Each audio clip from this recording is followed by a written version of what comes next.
Durante a Segunda Guerra Mundial, mais de 6 milhões de soldados e civis japoneses foram mobilizados por todo o Império. Quando a rendição aconteceu em 1945, muitos não sabiam o que fazer. Alguns nem perceberam, outros simplesmente se recusaram a acreditar.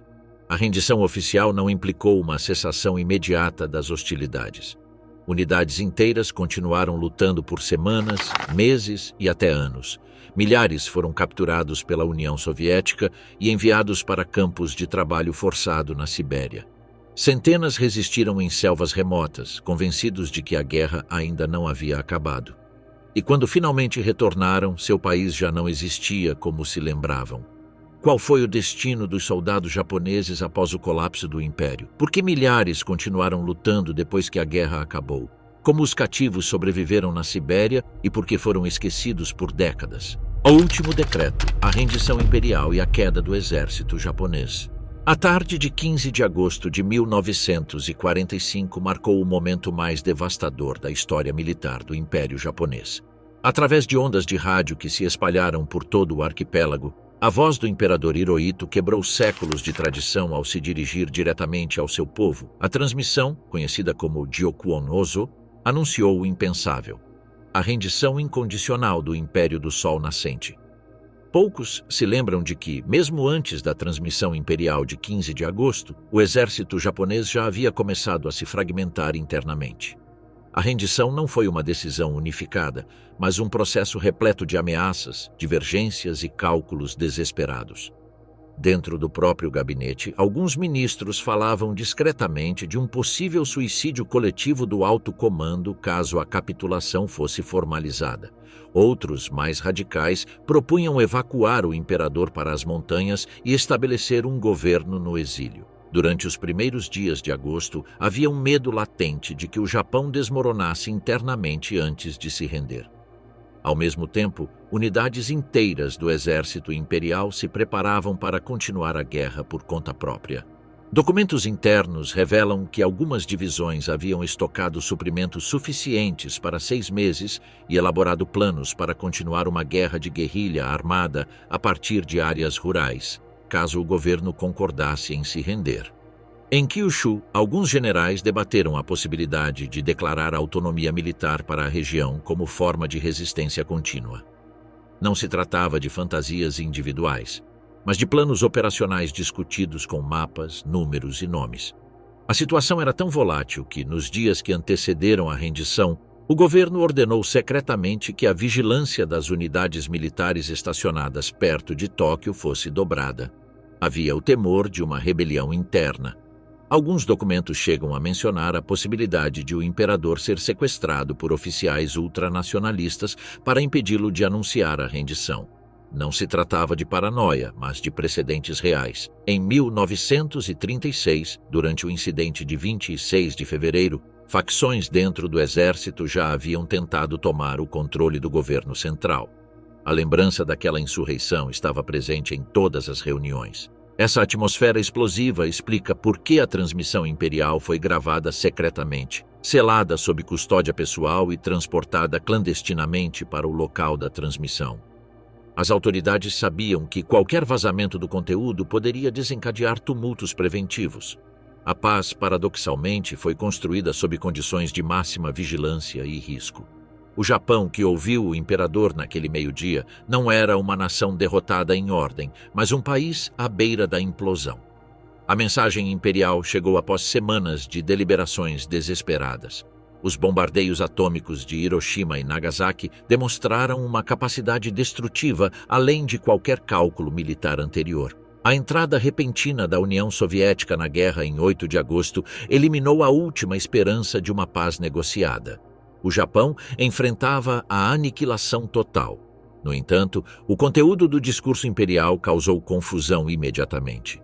Escrito em japonês arcaico e transmitido com baixa qualidade técnica, a mensagem evitou deliberadamente a palavra rendição. Essa ambiguidade desencadeou uma crise no Estado-Maior japonês, onde oficiais treinados na doutrina da morte antes da desonra se recusaram a aceitar a realidade. A tensão explodiu nas primeiras horas de 15 de agosto.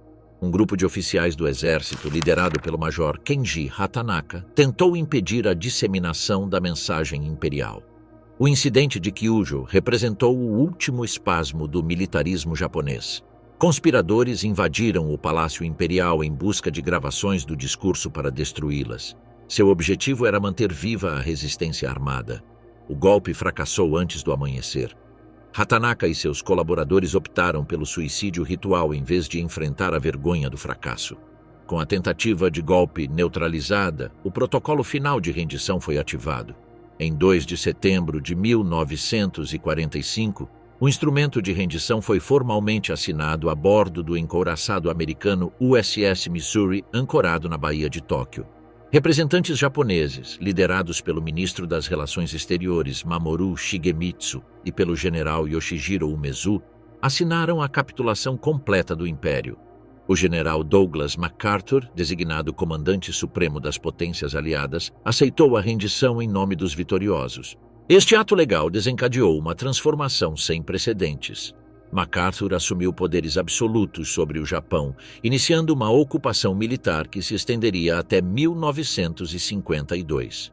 Sua primeira diretriz foi categórica: a dissolução imediata e completa do exército e da marinha imperiais. Em 15 de setembro de 1945, apenas 2 semanas após a assinatura, o quartel-general imperial flexibilizou formalmente as operações. Todas as funções de comando militar foram suspensas por ordem direta do SCAP. A diretiva de desarmamento foi executada com precisão implacável. Mais de 2 milhões de toneladas de material bélico foram confiscadas, destruídas ou armazenadas sob controle dos aliados. Armas de infantaria, canhões, veículos blindados, aeronaves, minas, munições e torpedos desapareceram sistematicamente dos arsenais japoneses. Unidades americanas estabeleceram pontos de rendição obrigatórios e formulários de registro meticulosos. Ao mesmo tempo, foram implementadas políticas de expurgo que impediam ex-oficiais militares de ocupar cargos públicos na nova ordem. Milhares de oficiais superiores foram desqualificados política e profissionalmente e, em muitos casos, presos preventivamente enquanto seu envolvimento em crimes de guerra era investigado. As listas negras do SCAP se estendiam a toda a estrutura de comando do antigo império. Essa destruição do aparato militar coincidiu com uma revolução constitucional. Em 1946, sob a supervisão direta do SCAP, foi promulgada uma nova constituição que redefiniu completamente a natureza do Estado japonês. O imperador foi reduzido a uma figura simbólica, sem poder político real. O princípio da soberania popular substituiu a autoridade imperial divina. O artigo 9 da nova Carta Magna estabeleceu a renúncia permanente do Japão ao uso da guerra como instrumento de política nacional. Em 1º de janeiro de 1946, o imperador Hirohito fez uma segunda proclamação histórica. No Ningen Sengen, ele negou publicamente seu status divino, desmistificando séculos de culto imperial. Essa declaração, exigida pelos ocupantes, efetivamente apagou qualquer possibilidade de um renascimento militarista baseado no culto ao imperador. Embora preservado como símbolo nacional, Hirohito permaneceu completamente subordinado à estrutura constitucional democrática. Enquanto isso, iniciava-se a identificação dos responsáveis por crimes de guerra. Listas de oficiais foram meticulosamente compiladas para prisão, julgamento e posterior execução. Esse processo seria parte integrante do desmantelamento do aparato militar japonês, garantindo que os arquitetos da guerra enfrentassem as consequências de suas decisões. A queda do exército japonês não foi simplesmente uma derrota militar, mas uma desconstrução total da ordem política, social e ideológica que definira o império por décadas. Em questão de semanas, um Estado teocrático militarizado foi transformado em uma democracia pacifista ocupada. O decreto imperial final não apenas encerrou a guerra, enterrou para sempre o sonho de dominação asiática que havia custado milhões de vidas. Guarnições presas, soldados sem notícias continuaram a lutar. A rendição assinada a bordo do USS Missouri deveria ter silenciado imediatamente todos os canhões japoneses na Ásia e no Pacífico. No entanto, a realidade de um império disperso por milhares de territórios ocupados tornou a paz um processo fragmentado e caótico. Em regiões remotas do continente asiático e das ilhas do Pacífico, as guarnições japonesas continuaram lutando por dias, semanas e até meses após o ato formal de capitulação. Essas unidades isoladas enfrentavam uma situação de comunicação extremamente precária. Linhas de telégrafo e rádio haviam sido destruídas pelos bombardeios aliados ou cortadas pela rápida ofensiva inimiga nas últimas semanas da guerra. Muitas guarnições dependiam inteiramente de oficiais locais para interpretar ordens estratégicas de Tóquio, mas o colapso do Estado-Maior Imperial havia eliminado toda a coordenação centralizada. Após o anúncio da rendição imperial, a máquina militar japonesa não se desativou uniformemente. O colapso do comando central deixou dezenas de guarnições sem direção clara e muitas delas, encurraladas em territórios distantes, agiram por iniciativa própria. Algumas aguardaram confirmações que nunca chegaram. Outras, diante de ordens ambíguas ou do silêncio absoluto do alto comando, decidiram continuar suas operações em modo defensivo. Em regiões como a Indochina, a Malásia e as ilhas menores do Pacífico, mensagens de rendição foram recebidas com desconfiança. Em vários casos, comandantes de guarnição exigiram a validação da cessação das hostilidades por meio de um documento assinado com o selo do imperador. Sem esse símbolo de autoridade, qualquer tentativa de persuasão era interpretada como uma manobra inimiga. Essa desconfiança atrasou a desmobilização e levou a confrontos após o fim oficial do conflito. Somando-se a essa situação, havia uma estrutura militar que havia preparado suas tropas para resistir mesmo na ausência de comando. Desde 1943, os manuais de campanha incluíam diretrizes para a continuação da luta de forma descentralizada. Eles descreviam como criar redes de apoio autônomas, utilizar recursos locais e manter o moral por meio da disciplina interna. Essas instruções, originalmente concebidas como medida de contingência contra uma possível invasão do arquipélago japonês, foram implementadas nos territórios ocupados por decisão de oficiais que não mais aguardavam instruções de Tóquio. Em muitas ilhas do Pacífico, pequenas unidades foram divididas em subgrupos móveis que operavam na selva ou em áreas montanhosas. Não tinham intenção de atacar, mas eram treinadas para resistir a qualquer tentativa de ocupação. As forças aliadas, sem saber se essas tropas haviam sido informadas da rendição, tiveram que se aproximar cautelosamente. Às vezes, a simples descida de uma aeronave aliada gerava tiros vindos da vegetação. Em outras ocasiões, os soldados japoneses só abandonavam suas posições após longas negociações. Em alguns casos, missões formais de contato foram necessárias, com intérpretes e emissários carregando cópias autenticadas do discurso do imperador. Mesmo assim, alguns comandantes rejeitaram o conteúdo por não vir acompanhado de instruções específicas do Ministério do Exército. O apego à cadeia de comando tradicional, ainda rompido, ainda superava quaisquer anúncios transmitidos por meios não convencionais. Apesar da rendição oficial, a duração e a complexidade da retirada militar japonesa na Ásia e no Pacífico demonstraram a profundidade de sua dispersão operacional. O conflito não terminou imediatamente. Persistiu, fragmentado, nas margens do mapa e nas decisões de oficiais que, sem uma estrutura para contê-los, recorreram a seus manuais, treinamento e crenças para determinar quando a guerra realmente terminaria. A Manchúria tornou-se o teatro mais crítico dessa guerra prolongada. O exército de Kwantung, com mais de 700 mil soldados espalhados por um território do tamanho da Europa Ocidental, enfrentava a Operação Tempestade de Agosto da União Soviética desde o início de agosto. Quando Stalin rompeu o pacto de neutralidade e lançou sua ofensiva relâmpago, muitas unidades japonesas foram cercadas e derrotadas, mas outras se mantiveram em posições defensivas, sem jamais receber notícias da rendição imperial. Nas selvas da Birmânia, soldados japoneses, hostilizados pelas forças britânicas e guerrilhas locais, permaneceram ativos até outubro de 1945. Ordens de rendição chegaram como rumores não confirmados, e muitos oficiais locais presumiram que se tratava de propaganda inimiga. A desconfiança, alimentada por anos de doutrinação sobre a superioridade racial japonesa e a inevitável vitória do Império, transformou cada mensagem de rendição em uma armadilha em potencial. As Filipinas apresentaram um quadro igualmente complexo. Embora a maior parte do arquipélago tivesse sido reconquistada pelas forças americanas durante 1944 e 1945, grupos de soldados japoneses permaneceram escondidos nas montanhas de Luzon e outras ilhas selvagens. Alguns comandantes locais decidiram continuar a resistência sem esperar pela confirmação oficial de Tóquio. A rendição imperial foi, em muitos casos, deliberadamente ignorada por oficiais que consideravam a morte em combate preferível à rendição desonrosa. A ausência de uma cadeia de comando operacional exacerbou essa falta de coordenação.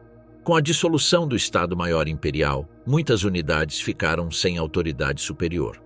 Ordens contraditórias emitidas por oficiais de patente média complicaram ainda mais a situação. Alguns insistiram em manter a disciplina militar ativa, até receberem confirmação direta de emissários imperiais autorizados, causando atrasos fatais na desmobilização. Na Nova Guiné e nas Ilhas Carolinas, as operações japonesas continuaram até outubro de 1945. Relatórios aliados documentam emboscadas contra comboios australianos e ataques a aldeias controladas pelo Ocidente semanas após a rendição oficial. Na China continental, a situação era ainda mais volátil. Destacamentos japoneses enfrentaram forças do Partido Comunista Chinês, tropas do Kuomintang, milícias locais e unidades soviéticas simultaneamente. Essa guerra em múltiplas frentes encorajou muitos oficiais a manter posições defensivas por medo de represálias imediatas caso depusessem as armas. O repatriamento dessas guarnições dispersas exigiu operações complexas e perigosas. Em muitos casos, os soldados que ainda resistiam foram desarmados à força e seus comandantes sumariamente presos. Em outras situações, missões de emissários japoneses ou intérpretes aliados foram organizadas para transmitir diretamente a ordem de rendição imperial. Esses contatos exigiam extrema cautela, pois muitas unidades japonesas estavam preparadas para lutar até a morte. Uma vez aceita a rendição, os soldados foram concentrados em campos temporários para organizar seu retorno ao Japão. Esse processo foi gerenciado principalmente pelo SCAP, em coordenação com as autoridades locais. O governo de Chiang Kai-shek na China, os administradores coloniais holandeses nas Índias Orientais e a administração britânica na Birmânia.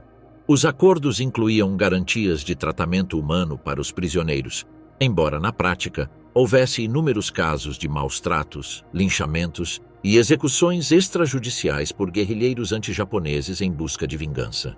A operação de repatriação durou até 1947 e envolveu mais de 6 milhões de japoneses, incluindo militares e civis.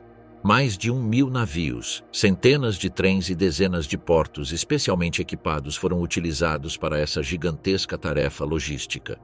As guarnições que continuaram lutando até o último momento foram invariavelmente as últimas a serem evacuadas e repatriadas.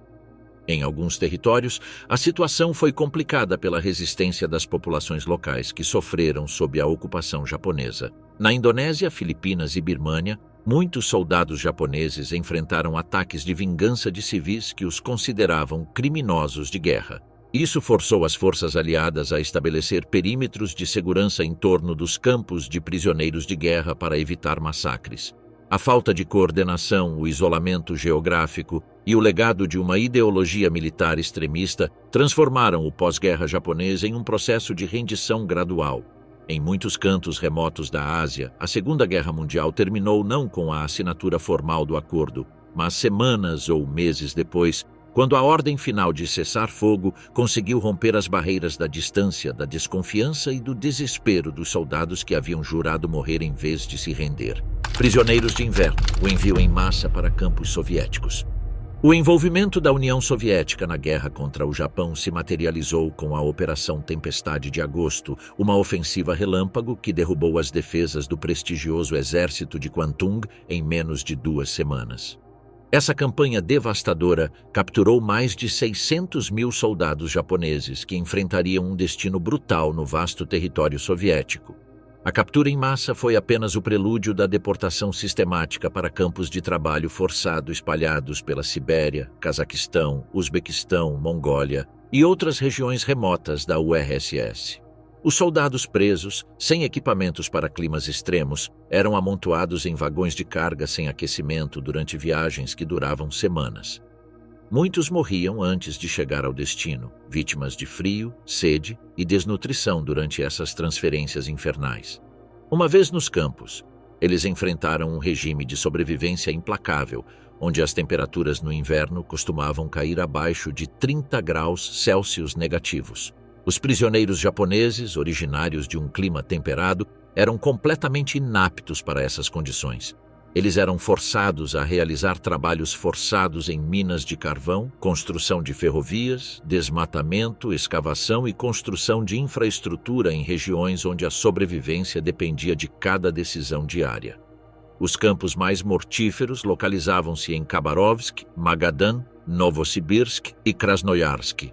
Nesses centros de detenção, a desnutrição era generalizada, o atendimento médico era inexistente e as punições por suposta indisciplina incluíam reduções adicionais nas rações alimentares. Doenças como disenteria, pneumonia e tuberculose se espalhavam descontroladamente em alojamentos superlotados, onde a higiene básica era impossível de manter. A administração soviética classificou os prisioneiros japoneses como elementos úteis para a recuperação nacional, um rótulo burocrático que justificava sua mobilização para regiões devastadas pela guerra. Assim como os campos de prisioneiros de guerra de outras potências, os soviéticos operavam sob uma lógica econômica que priorizava a produção em detrimento de quaisquer padrões humanitários. Os homens capturados eram distribuídos de acordo com necessidades estratégicas: mineração no leste da Sibéria, construção de ferrovias na Ásia Central, construção de fábricas no oeste do Cazaquistão e reflorestamento de regiões desmatadas após o conflito.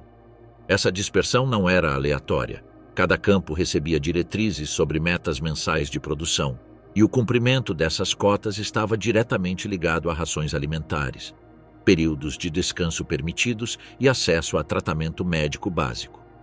Nas áreas mais remotas, a relação entre trabalho e alimentação era tão desequilibrada que a exaustão física começava a se manifestar poucas semanas após a chegada. Os prisioneiros que não cumpriam os padrões de trabalho eram transferidos para tarefas de limpeza, transporte de cadáveres ou confinamento solitário prolongado. A jornada de trabalho frequentemente durava mais de 12 horas, com interrupções mínimas mesmo durante o inverno. As ferramentas eram primitivas ou defeituosas, o que aumentava a taxa de acidentes. Não havia um sistema formal de inspeção externa ou supervisão médica. Fraturas, queimaduras, cortes profundos e ulcerações causadas pelo frio eram tratados com bandagens improvisadas ou deixados progredir sem intervenção. A doença não era vista como uma condição a ser curada, mas como uma consequência estatística aceitável do modelo de exploração. Além do trabalho físico, os prisioneiros eram monitorados por comitês internos da NKVD que avaliavam seu comportamento. Cada destacamento era obrigado a relatar semanalmente o grau de cooperação ideológica dos detidos, um parâmetro que influenciava o futuro de cada indivíduo. Essa vigilância, combinada com o isolamento total do mundo exterior, corroía qualquer expectativa de retorno imediato. A maioria desconhecia completamente quanto tempo permaneceria em território soviético. Alguns campos só divulgaram detalhes sobre o fim da guerra vários meses após sua captura. Essa opacidade institucional, aliada à falta de comunicação, transformou a experiência dos prisioneiros japoneses na União Soviética em um regime de constante incerteza, onde a passagem do tempo era medida não por datas, mas por estações, doenças e perda de força física. Stalin havia decidido que esses prisioneiros seriam usados para reparar os danos da guerra. A União Soviética, devastada por 4 anos de conflito com a Alemanha, utilizou a mão de obra japonesa como recurso econômico para reconstruir sua infraestrutura industrial. Essa decisão violou sistematicamente a Convenção de Genebra sobre o tratamento de prisioneiros de guerra, mas a URSS não era signatária do tratado e agiu com total impunidade. Registros soviéticos e investigações japonesas subsequentes documentam a morte de aproximadamente 55 mil prisioneiros nesses campos. A mortalidade variava conforme a localização, mas em alguns centros ultrapassava 10% da população detida. As principais causas eram queimaduras causadas pelo frio, fome e doenças infecciosas que se espalhavam sem tratamento médico adequado. Os soldados sobreviventes retornavam com amputações, doenças crônicas e traumas físicos que os atormentariam por toda a vida. Além do sofrimento físico, os prisioneiros eram submetidos a programas obrigatórios de reeducação ideológica. Comissários políticos soviéticos conduziam sessões de doutrinação comunista, tentando converter ex-soldados imperiais em simpatizantes marxistas-leninistas. Alguns prisioneiros colaboravam com esses programas por conveniência ou sobrevivência, o que gerava profundas divisões internas entre os detidos. Esses colaboradores enfrentariam represálias e julgamentos ao retornarem ao Japão. A repatriação de prisioneiros tornou-se um processo politizado e prolongado que durou mais de uma década. Os primeiros retornos começaram em 1946, com pequenos contingentes transportados de portos como Nakhodica e Vladivostok para o porto japonês de Maizuru. No entanto, os retornos em massa só se concretizaram em 1947, e os últimos retornos formais só foram concluídos em 1956, mais de uma década após o fim da guerra. Esse atraso contrastava dramaticamente com o tratamento dado aos prisioneiros japoneses capturados pelos Estados Unidos, Reino Unido e Austrália. Soldados detidos por potências ocidentais foram repatriados entre 1945 e 1947 em condições consideravelmente mais humanas. Em campos administrados por aliados ocidentais, os prisioneiros recebiam alimentação adequada, cuidados médicos básicos e podiam se corresponder com suas famílias. As taxas de mortalidade eram insignificantes em comparação com o massacre silencioso na Sibéria. A disparidade no tratamento criou uma memória histórica complexa no Japão. Muitos ex-prisioneiros da URSS retornaram como testemunhas vivas de sofrimento extremo, com relatos que contrastavam radicalmente com as experiências daqueles detidos por ocidentais. Alguns prisioneiros da Sibéria morreram logo após sua repatriação, vítimas das consequências físicas de anos de maus-tratos sistemáticos. Outros retornaram profundamente influenciados pela experiência soviética, com simpatias ideológicas pelo comunismo que os tornaram alvos da vigilância das autoridades japonesas e da ocupação aliada. Essa divisão ideológica acrescentou outra camada de complexidade à reintegração dos veteranos à sociedade japonesa do pós-guerra. Nas décadas seguintes, associações de ex-prisioneiros se formaram e exigiram pedidos oficiais de desculpas e indenizações da União Soviética e, posteriormente, da Rússia. Embora Moscou nunca tenha reconhecido oficialmente os abusos, pesquisas conjuntas entre historiadores japoneses e russos documentaram a existência de centenas de campos espalhados por todo o território soviético, com registros detalhados de prisioneiros, produção de mão de obra e taxas de mortalidade.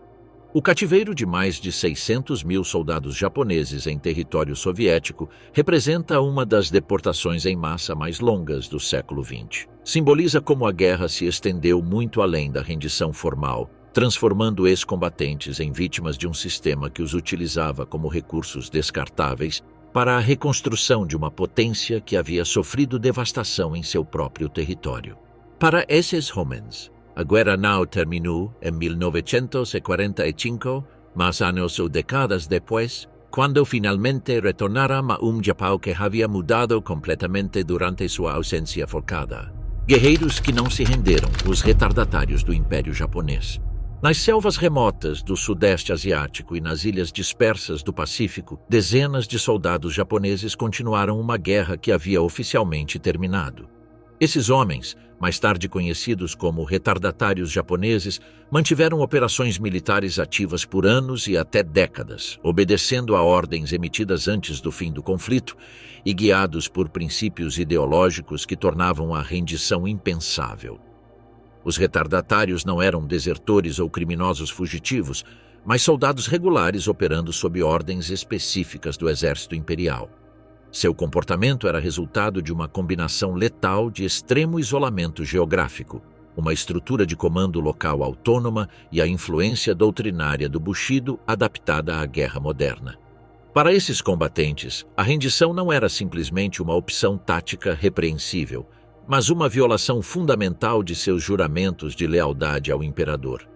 A persistência dos soldados que permaneceram ativos após o fim oficial da guerra não foi um fenômeno acidental nem exclusivamente atribuível ao isolamento geográfico.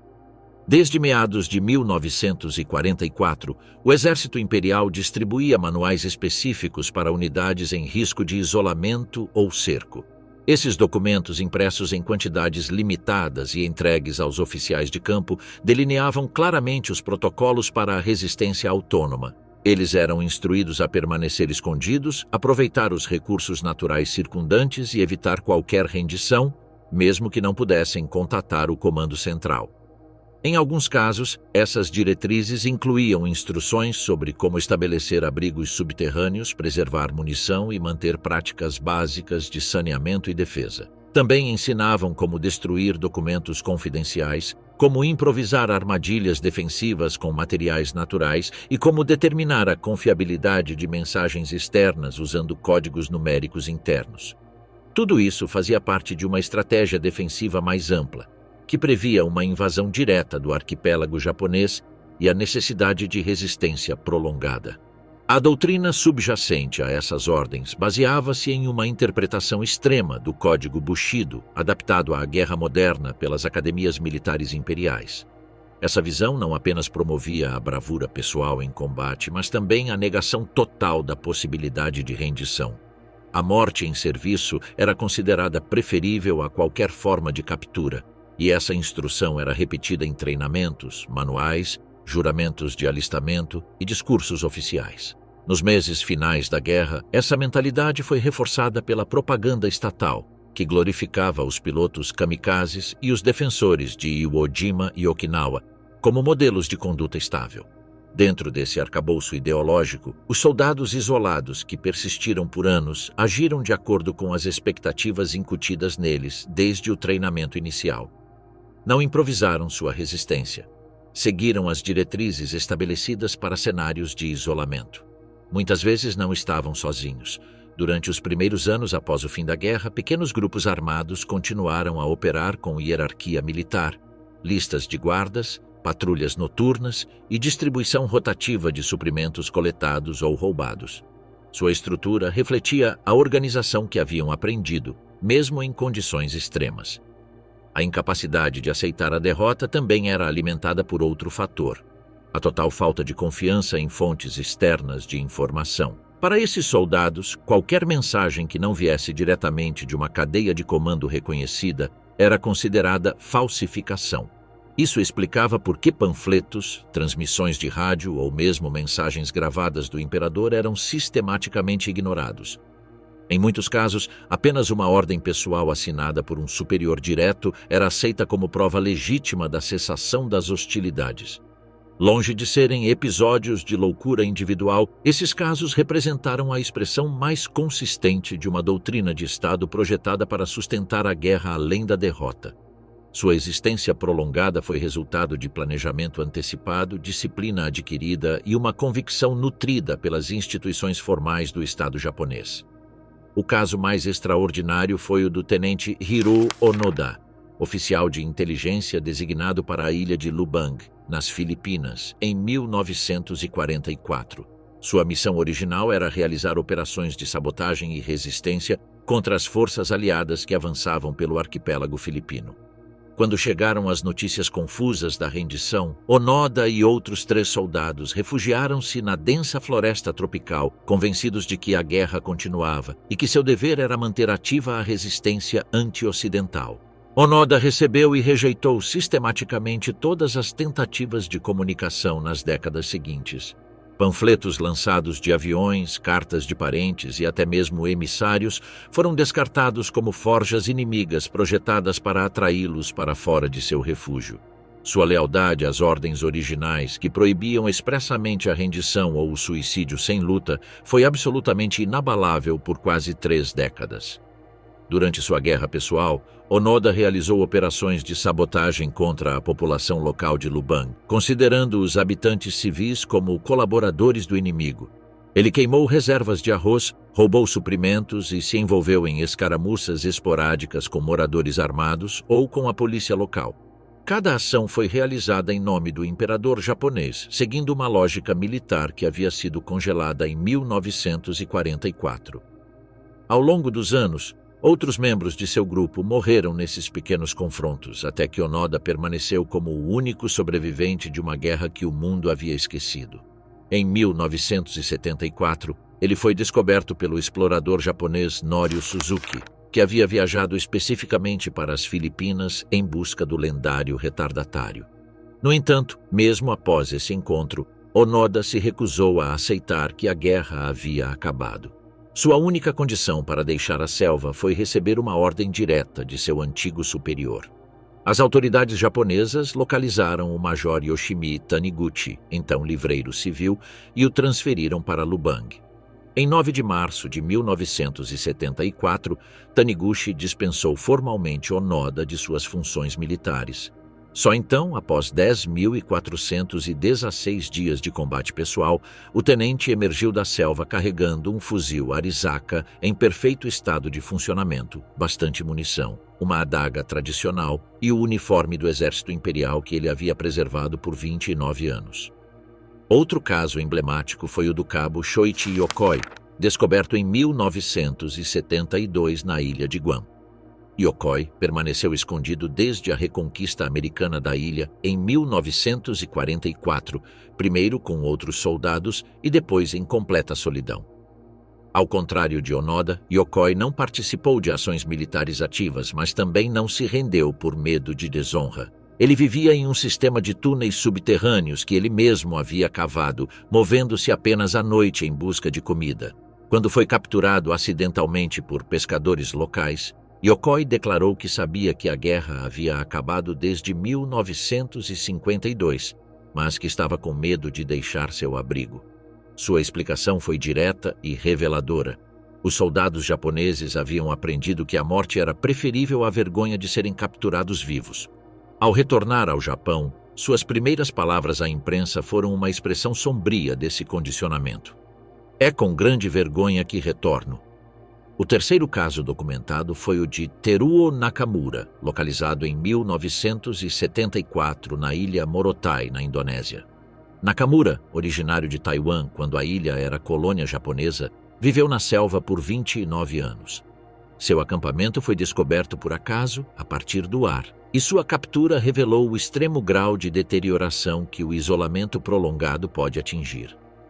Ele havia perdido quase completamente o conhecimento da língua japonesa e precisou de meses de reabilitação básica. Esses retardatários operavam sob a influência de uma doutrina militar que transformara o Bushido feudal em uma ideologia de guerra total moderna. O Código de Conduta do Exército Imperial estabelecia que lealdade e honra eram valores supremos e que o sacrifício pelo imperador representava a realização máxima da existência humana. Rendição significava simultaneamente falhar com o próprio país, a própria família e os próprios companheiros caídos.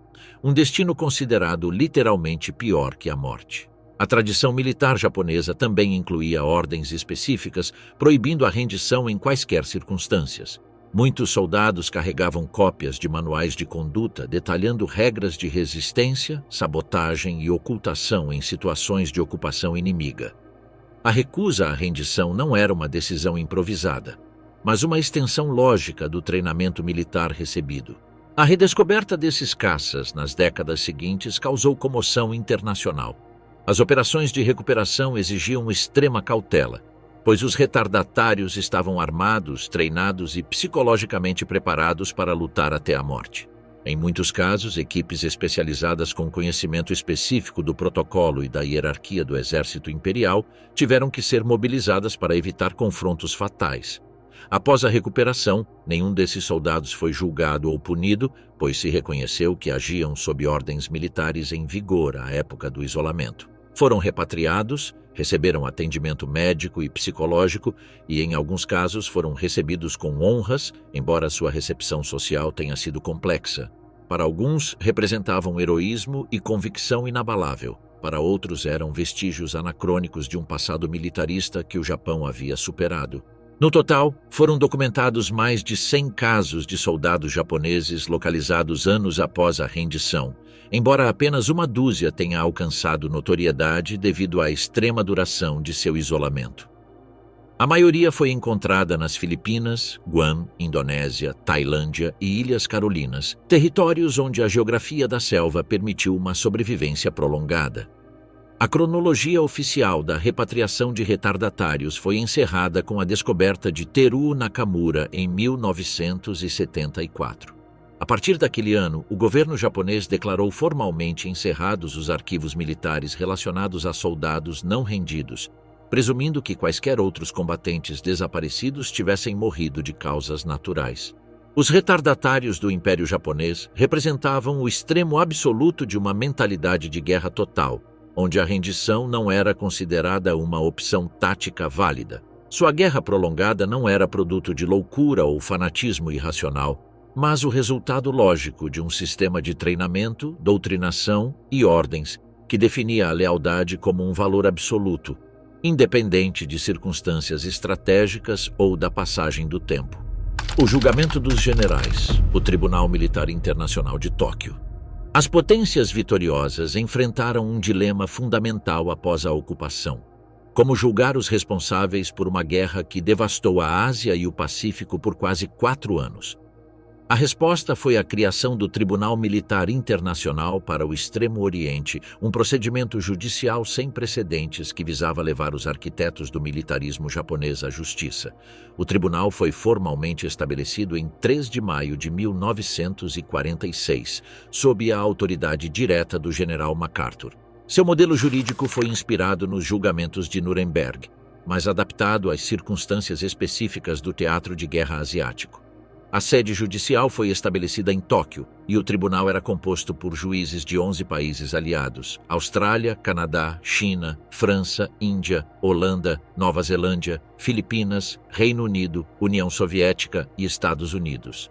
A base jurídica do processo baseou-se na Carta de Tóquio, documento elaborado pelo SCAP que estabeleceu os princípios jurídicos do procedimento. Os crimes foram classificados em 3 categorias principais: crimes contra a paz, que incluíam o planejamento e a condução de guerras de agressão, crimes de guerra como violações das leis e costumes da guerra, e crimes contra a humanidade, que incluíam assassinato, extermínio e atrocidades sistemáticas contra populações civis.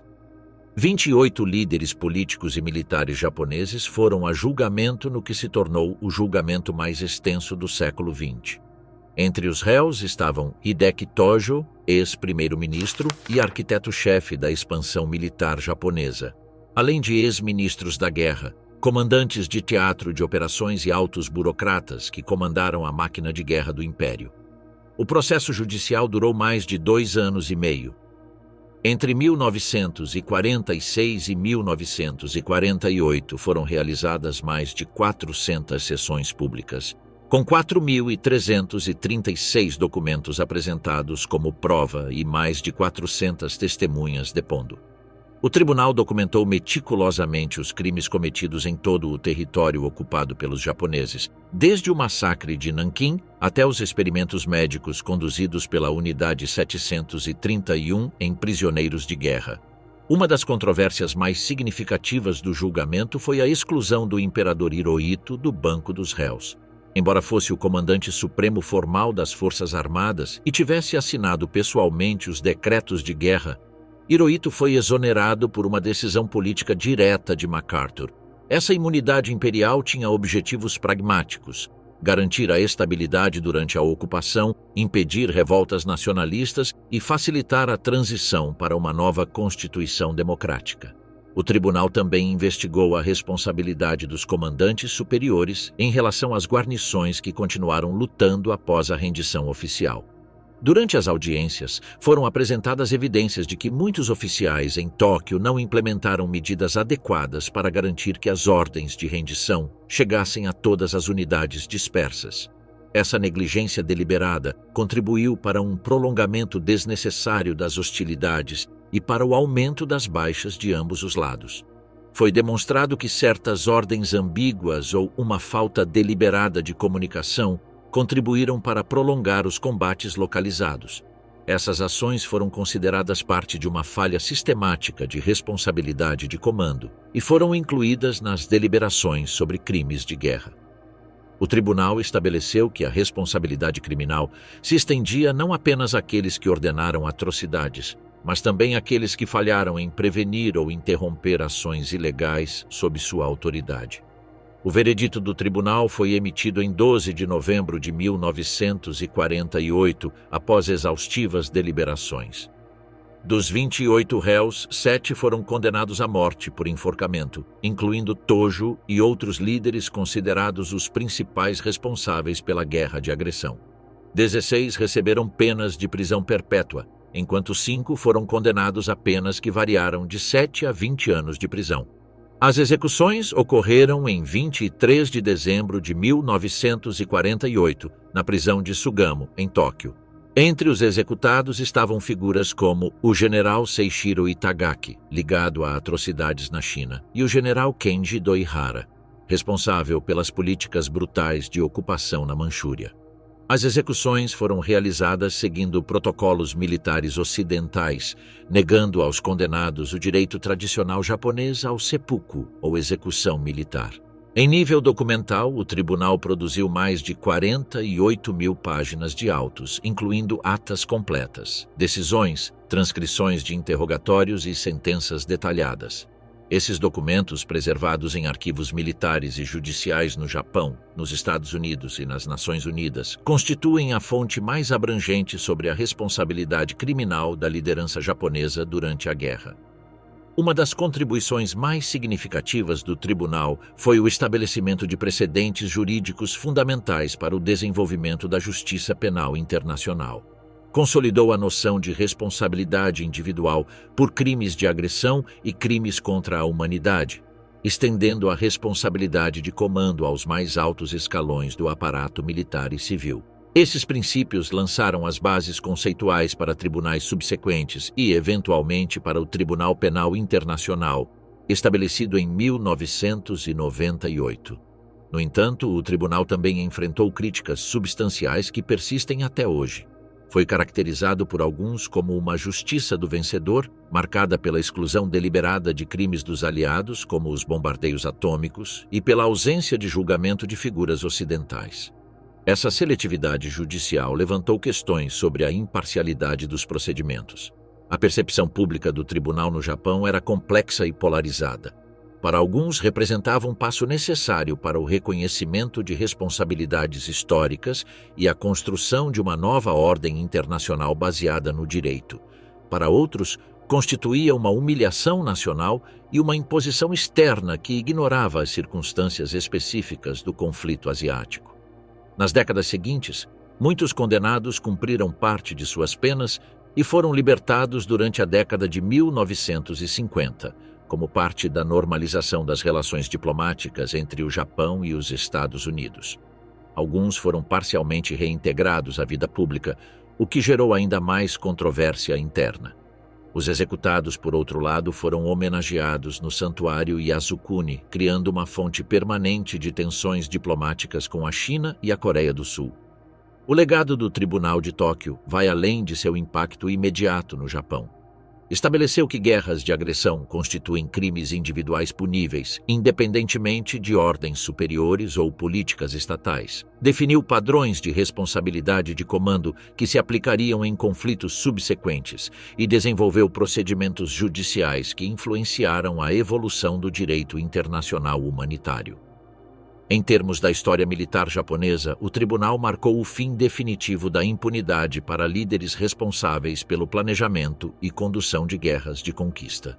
Suas decisões estabeleceram claramente a cadeia de responsabilidade criminal desde os mais altos escalões do poder até as unidades de campanha, incluindo as guarnições que continuaram suas operações após a rendição oficial. O Tribunal Militar Internacional de Tóquio não foi simplesmente um processo judicial, mas um mecanismo historicamente transformador que redefiniu as normas de conduta estatal na ordem internacional do pós-guerra, Seus veredictos encerraram formalmente o capítulo sobre o militarismo japonês, estabelecendo que a obediência a ordens superiores não é uma defesa válida contra acusações de crimes de guerra e que a responsabilidade criminal se estende a todos os níveis da estrutura de comando militar.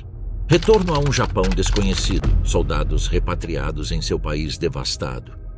A repatriação em massa de mais de 6 milhões de cidadãos japoneses espalhados pelo Império derrotado tornou-se uma das operações humanitárias mais complexas do século XX.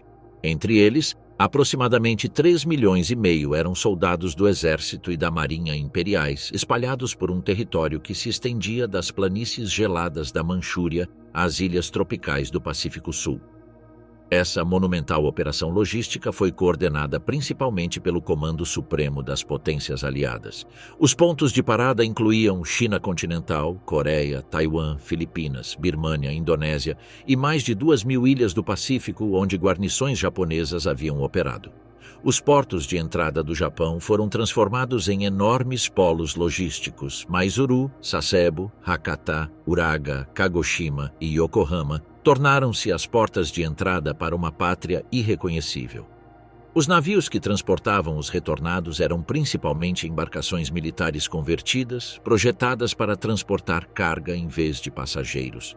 Milhares de soldados foram amontoados em porões mal ventilados, muitos deles desnutridos, doentes ou feridos após anos de combate em condições extremas. As viagens duravam dias ou semanas e as condições sanitárias eram deploráveis. Alguns homens morreram durante essas viagens de retorno, vítimas de doenças ou simplesmente de exaustão física. Ao chegar aos portos japoneses, os repatriados enfrentaram um processo de recepção sistemático e desumanizador. Funcionários do Ministério do Bem-Estar, intérpretes e agentes do SCAP os submetem a exaustivos procedimentos de identificação e registro. Cada soldado era obrigado a entregar qualquer moeda estrangeira, armas, documentos militares ou itens considerados propriedade de guerra. Em troca, recebiam ienes altamente desvalorizados, documentos de repatriação e uma passagem de trem para regiões designadas pelas autoridades. A designação não era opcional. Como cidades inteiras haviam sido arrasadas por bombardeios incendiários e nucleares, muitos soldados não puderam retornar às suas cidades natais. Os retornados foram sistematicamente realocados para áreas rurais ou prefeituras menos danificadas, como parte de uma estratégia para descongestionar áreas urbanas e prevenir conflitos sociais. O Japão que esses soldados encontraram era literalmente irreconhecível. Mais de 40% da infraestrutura industrial e residencial havia sido destruída pelos bombardeios aliados. O sistema ferroviário estava parcialmente operacional, com trens superlotados e horários irregulares. O suprimento de alimentos era extremamente inadequado, com racionamento severo, fornecendo menos de 1.500 calorias por pessoa por dia. Mais de 10 milhões de japoneses não tinham moradia estável em 1946. Soldados repatriados enfrentaram um mercado de trabalho em colapso. Fábricas foram destruídas, serviços públicos não funcionavam e a economia nacional havia retrocedido décadas. Muitos veteranos chegaram mutilados, doentes ou psicologicamente devastados por anos de combate brutal. Mas, em vez de serem recebidos como heróis, foram vistos como um fardo econômico adicional para um Estado falido e uma ameaça potencial aos olhos das forças de ocupação. As políticas iniciais de reintegração eram improvisadas e caóticas. Centros de trânsito e quartéis improvisados foram montados nos portos, onde os soldados se casavam por dias ou semanas enquanto seu destino final era determinado. As condições eram deploráveis: superlotação extrema, instalações sanitárias precárias e uma dieta baseada em arroz cozido, sal e sopa de miso diluída. Doenças infecciosas se espalhavam rapidamente e o atendimento médico era praticamente inexistente. Dada a magnitude do problema social, os programas estatais de reintegração foram desenvolvidos em 3 eixos principais. Primeiro, a redistribuição territorial e ocupacional, atribuindo aos veteranos tarefas de reconstrução em regiões rurais, especialmente na agricultura e em obras públicas. Muitos foram enviados para repovoar áreas completamente devastadas, segundo documentação e identificação exaustivas, incluindo exames médicos, verificações de antecedentes militares e investigações sobre possíveis ligações com crimes de guerra. Terceiro, controle ideológico rigoroso, com interrogatórios para detectar atitudes anti-ocidentais e proibição absoluta de manter literatura militar, uniformes ou objetos com símbolos imperiais. Embora essas medidas tenham proporcionado alguma estabilidade logística, não impediram o descontentamento generalizado entre os veteranos. Muitos soldados vivenciaram uma profunda crise de identidade. Os valores do Bushido, glorificados durante a guerra, estavam agora sujeitos à repressão oficial. O Novo Japão, sob ocupação estrangeira e em processo de democratização forçada, rejeitava qualquer expressão de militarismo ou nacionalismo tradicional. Economicamente, os retornados ocupavam a posição mais baixa na hierarquia social. Não havia pensões operacionais de guerra durante os primeiros anos do pós-guerra. Os empregos disponíveis eram trabalhos braçais temporários e mal remunerados, construção, agricultura de subsistência ou serviços básicos nas cidades em reconstrução. Muitos veteranos recorreram à economia informal, ao mercado negro ou à migração interna para áreas urbanas em recuperação gradual. A falta de recursos também impediu o acesso adequado a cuidados psicológicos e médicos para veteranos feridos de guerra. Soldados com amputações, doenças respiratórias crônicas causadas por gases tóxicos ou traumas psicológicos graves não receberam tratamento sistemático. Estima-se que milhares de retornados morreram entre 1946 e 1950 de causas diretamente relacionadas à desnutrição, infecções não tratadas ou negligência do Estado. A partir de 1947, com a implementação da nova Constituição e a estabilização da administração de ocupação, foram implementados programas de assistência social mais estruturados. Estes incluíam vale alimentação limitado, subsídios mínimos para moradia e acesso restrito a serviços médicos básicos. Também foi autorizada a formação de associações de repatriados, que documentavam suas experiências e pressionavam o governo por indenizações financeiras. No entanto, o estigma social persistiu por décadas. Ao contrário de outros países onde os veteranos eram integrados a narrativas de heroísmo nacional, os soldados japoneses eram vistos como testemunhas de fracassos militares e portadores de um passado imperialista que o novo Japão democrático desejava apagar completamente. Essa ambiguidade institucional resultou em um silêncio oficial que perdurou por gerações. A repatriação também gerou desequilíbrios demográficos significativos. O retorno em massa de homens em idade produtiva coincidiu com uma população civil empobrecida, envelhecida e predominantemente feminina. Isso afetou a reorganização familiar, as taxas de casamento e natalidade e toda a estrutura do mercado de trabalho japonês durante a década de 1950.